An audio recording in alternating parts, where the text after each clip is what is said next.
Hare Krishna, what up YouTube? Happy 1st of May. Today we're gonna read a bit more from the book.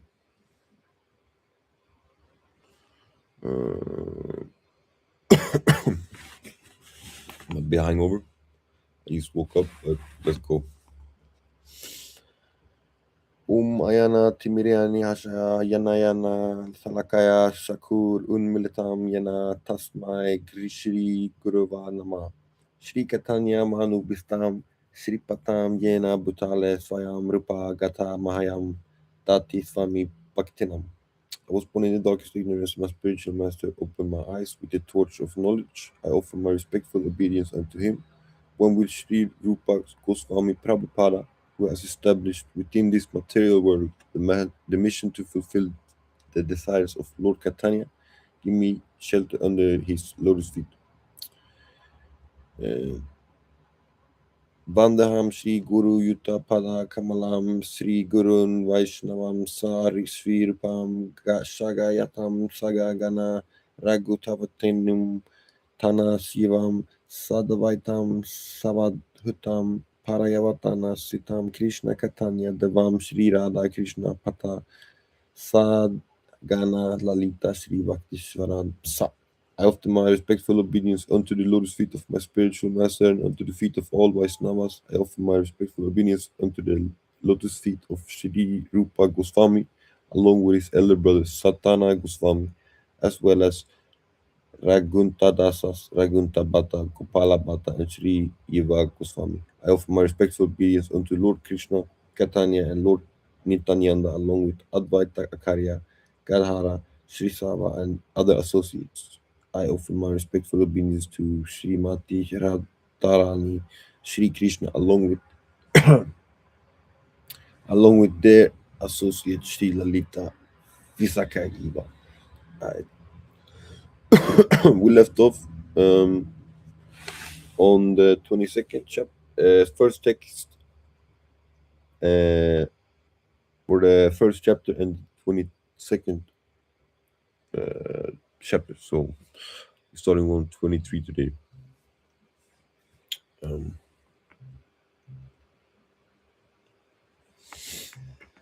Yutsumanam evakshayam ya etektrasaham gata dartsarya durubadar yudipriya sikyava.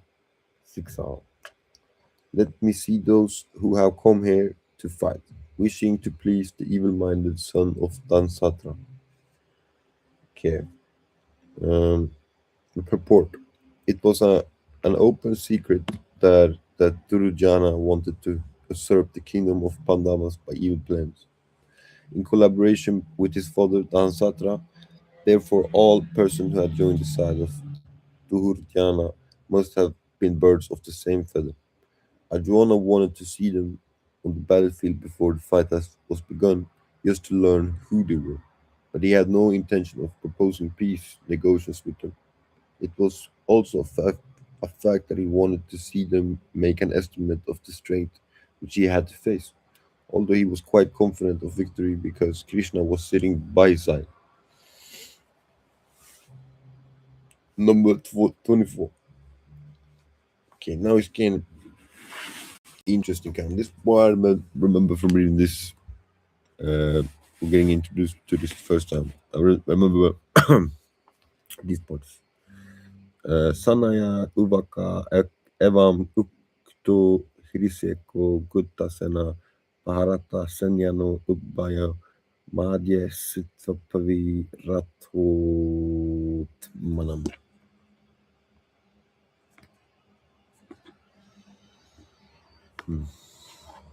Sanjaya said, O descendant of Prata, having thus been addressed by Arjuna, Lord Krishna drew up the fine chariot in the midst of the armies of both parties. Purport. In this verse, Arjuna is referred to as Gudakesa. Gudka means sleep, and the one who conquers sleep is called Gudaseksa. Gudaka and Gudaseksa. Sleep also means ignorance. So Arjuna conquers both sleep and ignorance because his friendship with Krishna. As a great devotee of Krishna, he could not forget Krishna even for a moment because that is the nature of a devotee. Either in walking or in sleep, a devotee of the Lord can never be free from thinking of Krishna's name. Wait, either in walking or in sleep, a devotee of the Lord can never be free from thinking of Krishna's name, form, qualities, and pastimes. This a devotee of Krishna can conquer both sleep and ignorance simply by thinking of Krishna constantly. This is called Krishna consciousness or samadhi, as he sexa or the director of the senses and the mind of every living entity. Krishna could understand Arjuna's purpose in placing the chariot in the midst of the armies. This he did so and spoke as follows. Bhisma Drona Prakumata Sarvesam Sa Mahi Kitasam Vakaparta Pastaina Samavetam Kurum Iti. In the presence of Bhisma, Drona, and all the other chieftains of the world, the Lord said, Just behold, Parata, all the Kurus assembled here, as the purport. Going quick, I'm going faster. In the presence of Bhisma, Drona, and the other chieftains of the world, yes, the Lord said, Just behold, Parata, all the Kurus assembled here. As the super soul of all living entities, Lord Krishna could understand what was going on in the mind of Adwana. The use of the word Hiriksikya in this connection indicates that he knew everything. And the word Parata means the son of Prata or Kunti, also similarly significant in reference to Arjuna. As a friend, he wanted to inform Arjuna because Arjuna was the son of Prata, the sister of his own father Vasudeva. He had to agree to be the charioteer of Arjuna. He had agreed to be the charioteer of Arjuna. Now, what did Krishna mean when he told Arjuna to behold the Kurus?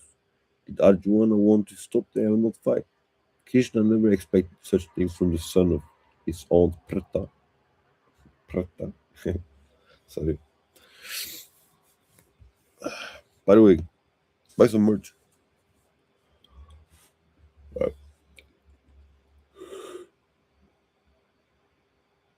the mind of Arjuna was predicted by the Lord in friendly joking. What?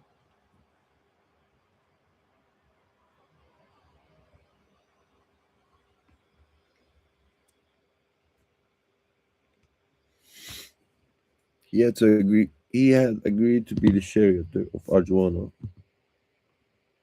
Now, what did Krishna mean when he told Arjuna to behold the Kurus? Did Arjuna want to stop there and not fight?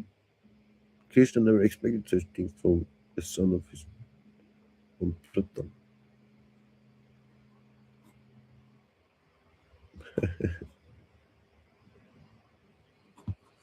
That's funny. Okay. Our next chapter, 20.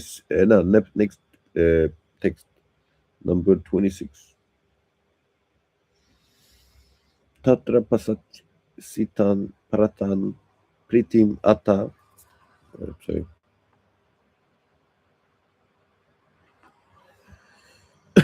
Pritim ata pitanam akaryan matulan pratana sutputran pautran sakims tata svasuran sudrdas saiva seneonor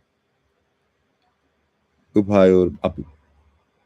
There Arjuna could see, within the midst of armies of both parties, his fathers, grandfathers, teachers, maternal uncles, brothers, sons, grandsons, friends, and also father-in-laws and well-wishers. On the battlefield, Arjuna could see all kinds of relatives. He could see uh, per- people like uh, Busarava, who were his father's contemporaries, grandfathers Bhisma and Somadatta, teachers like Dronakarya and Kripakarya, maternal uncles like Salya and Sakuni, brothers like Turupahana, sons like Lakshmana, friends like Asvatama, well wishers like Kritavarama, etc. He could see also the armies which contained many of his friends. Damn, they slimed him out basically. Text 27. Mm.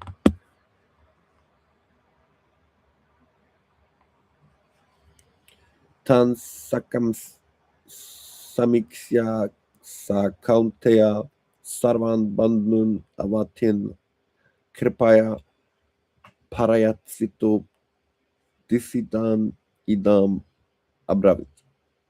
When the son of Kunti, Ajwana, saw all these different grades of friends and relatives, he became overwhelmed with compassion and spoke this. Okay, this one had no purport. 28. Ajwana Uvaka, Tristvamanam Svayanam Krishna, Yuyusutam Samupatastitam, Yidanti Mam Gadrani, Mukam Sa Parisusyanti. Ajwana said, "My dear Krishna, seeing my friends and relatives present before me in such a fighting spirit, I feel the limbs of my body quivering and my mouth drying up."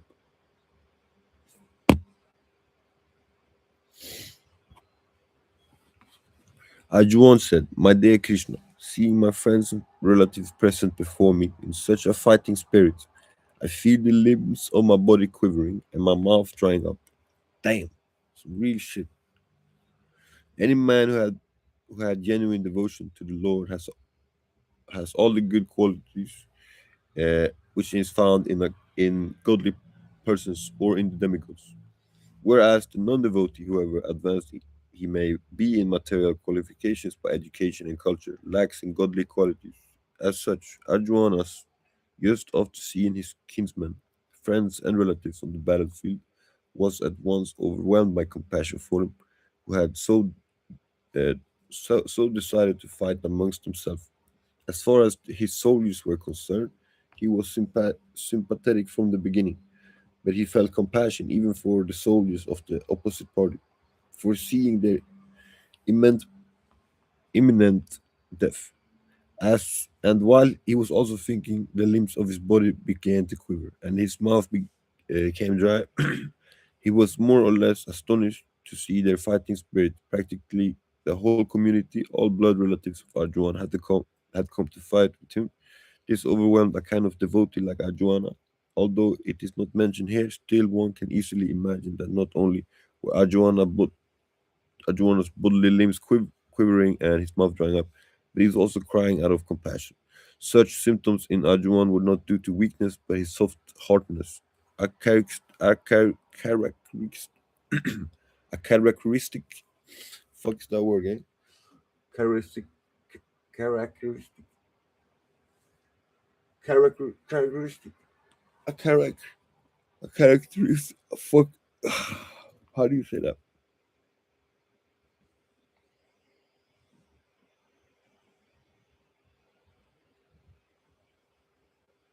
Characteristic of a pure devotee of the Lord. It is said, therefore, Yasayanti Bhaktir Bhaktyati Akinkaya Saravinskunta Tatra Samavasate Sura Harav Abatsaya Kutu Madaguna Manu Ratesanti Duvubati Banhi. One who has unflinching devotion for the personality of Godhead has all the good qualities of the demi-Lord.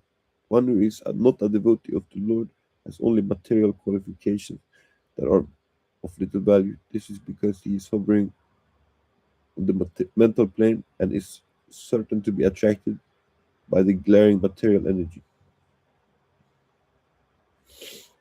Okay, that's hard, but text 29.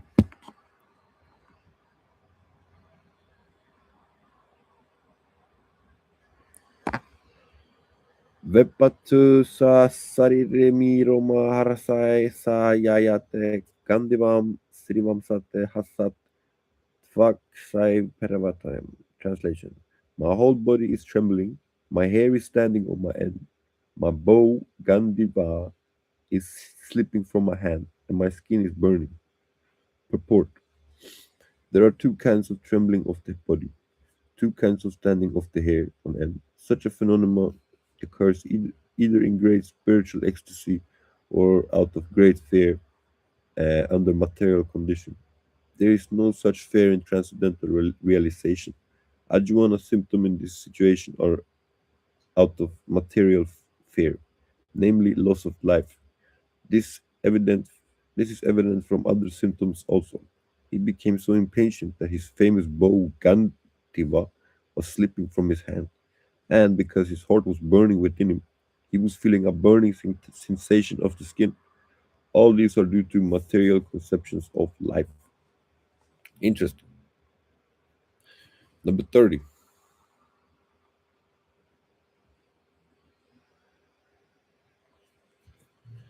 Nakasaknyo amasatvatam brevatam same mana niminitina sapasvamai viparivitama kesvaya. I am now unable to stand there any longer. I'm forgetting myself and my mind is reeling. I see only causes of misfortune. O Krishna, killer of the Kesi demon. Purport. Due to his immense impatience, Arjuna was unable to stay on the battlefield and he was forgetting himself on account of this weakness of his mind. Excessive attachment for material things put a man in such bewildering conditions of existence. Bhavayamat Visvatasayat. Such a fearful and loss of mental equilibrium takes place in persons who are too affected by material conditions. Arjuna envisioned only painful reversed in the battlefield. He would not be happy even by gaining victory over the foes. The word nimaniti vipiriranti are significant. When a man sees only frustration in his expectations, he thinks, why am I here? Everyone is interested in himself and his own welfare. No one is interested in the Supreme Self. Arjuna is showing ignorance of his real interest by Krishna's will. One real interest lives. One One's real interest lies in Vishnu or Krishna. A conditioned soul forgets this and therefore material suffers material pains. Arjuna, though, thought that his victory in the battle would be a cause of elimination for him. Okay, interesting. Now we're on 31.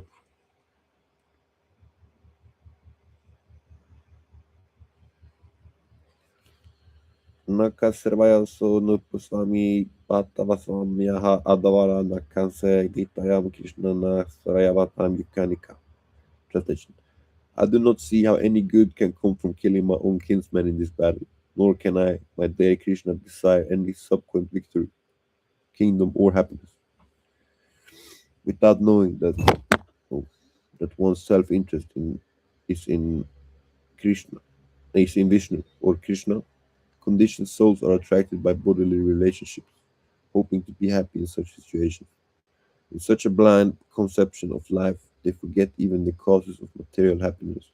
Arjuna appears to have even forgotten the moral codes of Krisitiya Kshatriya, as it is said that two kinds of men, namely Kshatriya, who dies directly in front of the battlefield under Krishna's personal order, and the persons in the renounced order of life who is absolutely devoted to spiritual culture, are eligible to enter into the sun globe, which is so powerful and dazzling. Arjuna is reluctant even to kill his enemies, let alone his relatives. He thinks that by killing his kinsmen there will be no happiness in his life, and therefore he is not willing to fight. Just as a person who does not feel hunger is not inclined to cook, he has now decided to go into the forest and live in a secluded life in frustration. But as Kshatriya, he requires a kingdom for his subsistence because the Kshatriya cannot engage themselves in any other occupation. But Arjuna has no kingdom. Arjuna's sole opportunity of gaining a kingdom lies in fighting with his cousins and brothers and reclaiming the kingdom inherited from his father, which he does not like to do. Therefore, he considered himself fit to go to the forest to live a secluded life of frustration. Hmm. He's not even trying to fight it. Like but he had to.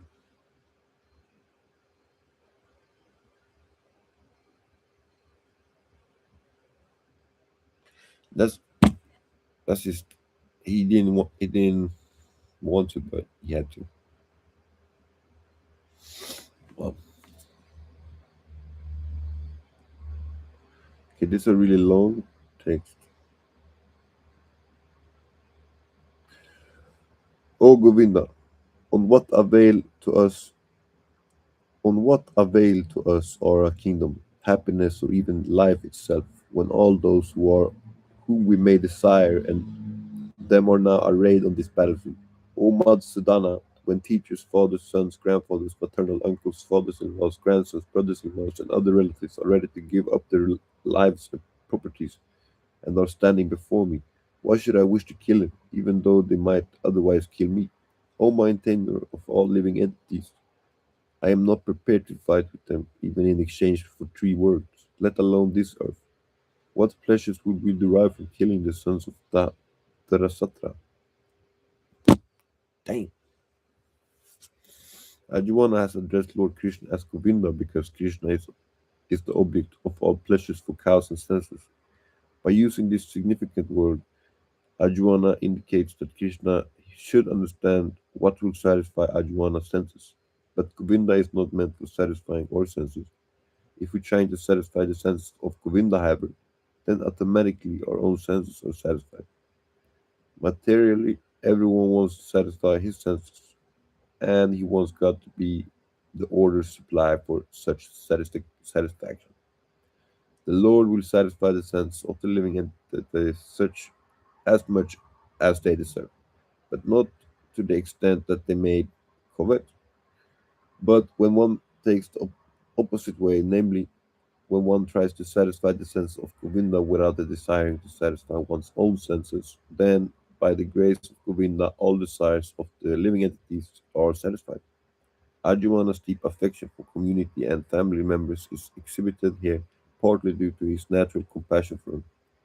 He is therefore not prepared to fight. Everyone wants to show his opulence to friends and relatives, but Arjuna fears that all his relatives and friends will be killed on the battlefield, and he will be unable to share his opulence after victory.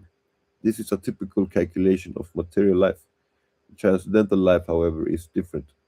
Since a devotee wants to satisfy the desires of the Lord, he can. Lord Krishna, Lord willingly accepts all kinds of opulence for the service of the Lord. And if the Lord is not willing, he should not accept a further. Arjuna did not want to kill his relatives, and if there were any need to kill him, he desired that Krishna kill him personally. At this point, he did not know that Krishna had already killed them before coming into the battlefield, and that he was only to become an instrument for Krishna. As a natural devotee of the Lord, Arjuna did not like to retaliate against his miscreants, cousins, or brothers, but it was the Lord's plan that they should all be killed. The devotee of the Lord does not retaliate against the wrongdoers, but the Lord does not tolerate any mischief done to their devotee by miscreants. Miscreants. The Lord can excuse a person by his own account, but he excuses no one who has done harm to his devotee. Therefore, the Lord was determined to kill the miscreants, although Arjuna wanted to excuse them. That was a long chapter. That was this one. Now we're on to the number 36. I guess that was 2 in 1. Or like that was 4 in 1. Okay.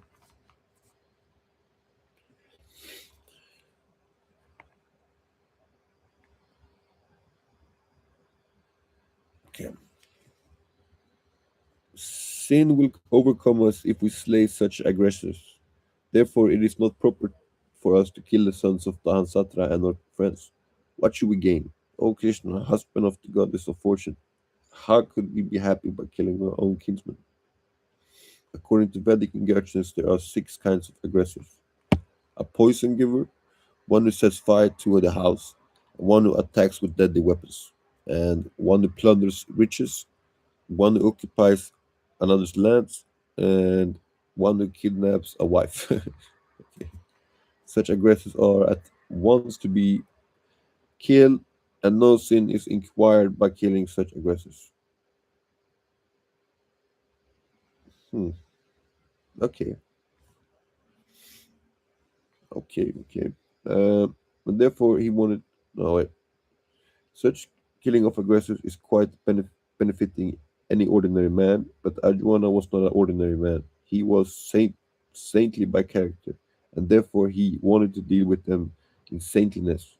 This kind of saintliness, however, is not for the Kshatriya. Although a responsible man in the administration of a state is required to be saintly, he should not be cowardly. For example, Lord Rama was so saintly that even now are anxious to live in the kingdom of Lord Rarya. But Lord Rama never showed any cowardice. Ravana was an aggressor against Rama because Ravana kidnapped Rama's wife, Sita. But Lord Rama gave his sufficient lessons unparalleled in the history of the world. Arjuna's case, however, one should be considered in the special type of aggressors, namely his own grandfathers, own teachers, friends, sons, grandsons, etc. Because of that, Arjuna thought that he should not take the severe steps necessary against ordinary aggressors, because that saintly person are advised to forget. Basically, he's like, they all fuck, they're gonna slam me out on the field, on the battlefield,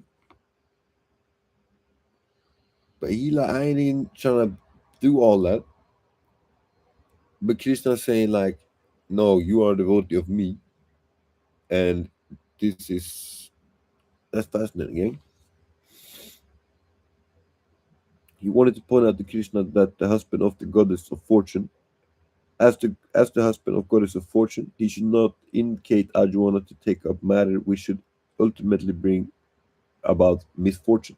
Krishna, however, never brings about misfortune to anyone, to say nothing of his devotees.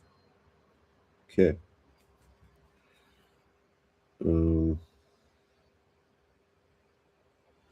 37, 38. O Yanardana, although these men, their hearts overtaken by greed, see no fault in killing one's family or quarreling with friends. Why should we, who can see crime in destroying a family, engage in these acts of sin? Wow. Even though for his whole life they've been wishing on his downfall, he's still like, why should I even bother? Oksitria is not supposed to refuse to battle or gamble when he is so invited by some rival party. Under such obligations, Arjuna could not refuse to fight because he had been challenged by the party of Duryodhana. In this connection, Arjuna considered that other parties might be blind to the effects of such challenge. Arjuna, however, could see the evil consequently and could not accept the challenge. Obligations in this is actually binding when the effect is good. When the effect is otherwise, then no one can be bound. Considering all the pros and cons, Arjuna decided not to fight. Okay, he not gonna. Number 39.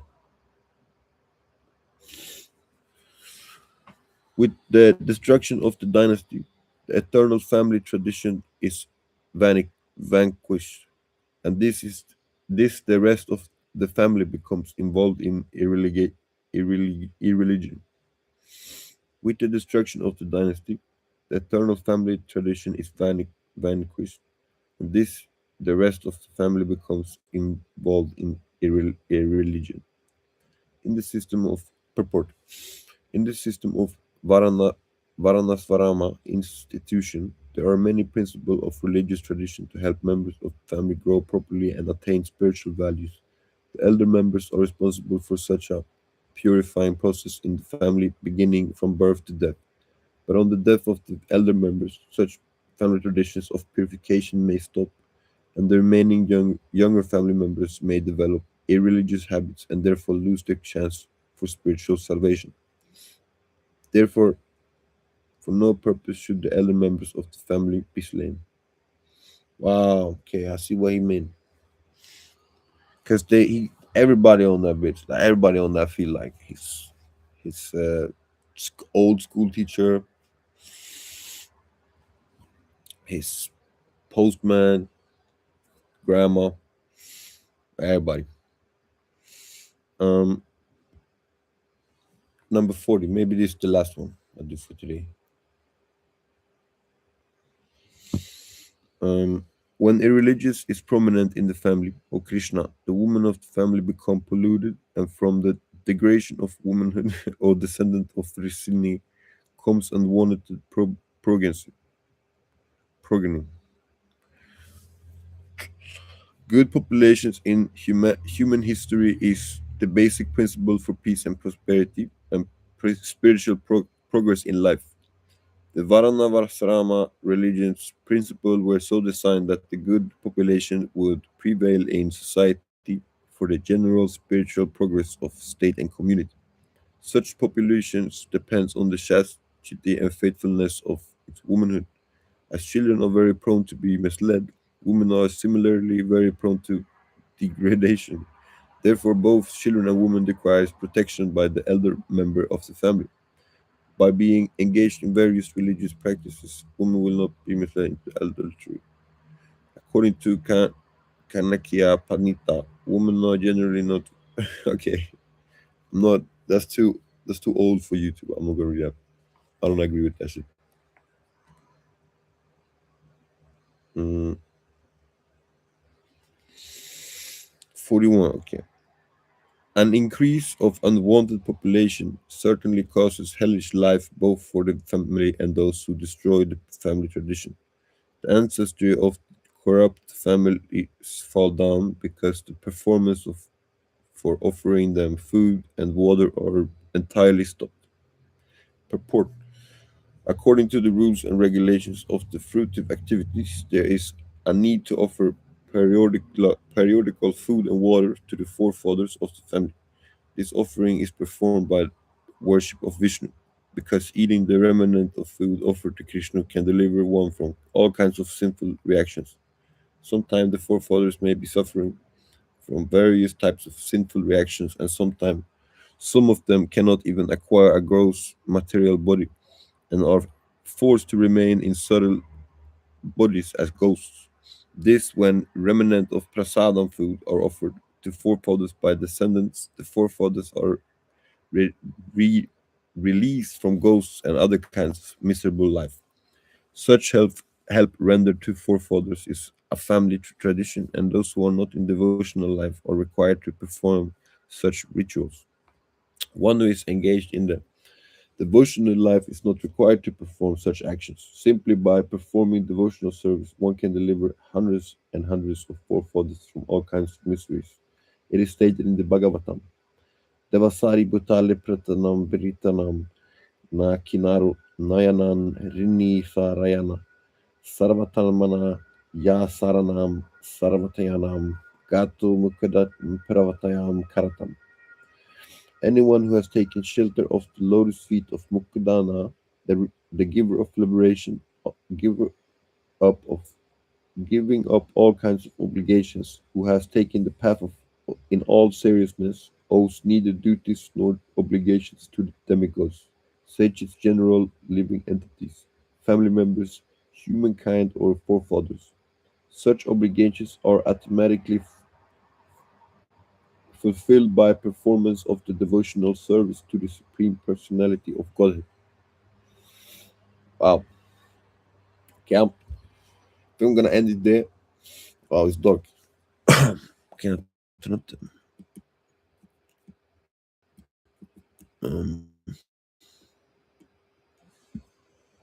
you guys see me? Okay, but thanks for joining, guys. Hare Krishna. Stay tuned. Come back tomorrow. Yikes.